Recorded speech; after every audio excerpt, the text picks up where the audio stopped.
So then, where does the separation of church and state come from? Come from? Where does it come from? For starters, a lot of Americans believe that the phrase separation of church and state is actually in the Constitution of the United States. It's not. And it's usually mistaken for the First Amendment that we've just read here.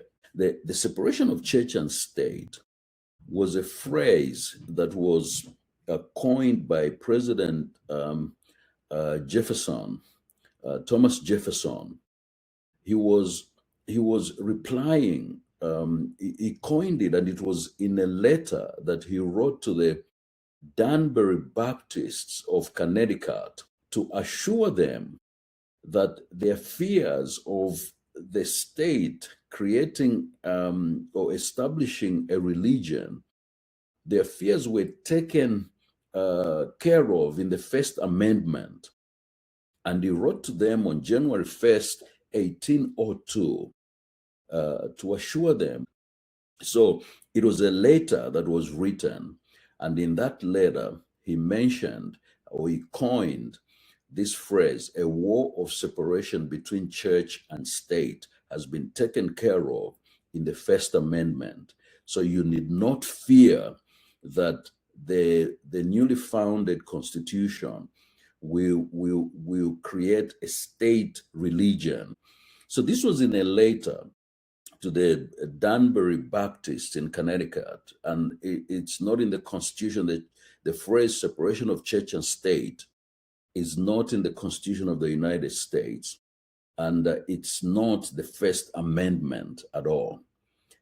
Jefferson used it to explain what the First Amendment had done for the lobbying churches, and this was specifically to the Danbury Baptist of Connecticut.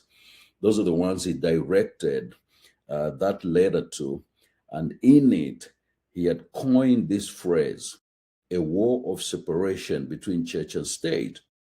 Now, institutionally, like we've looked at it already, institutionally, the church and the state and the individual and the family, these are distinct, different institutions.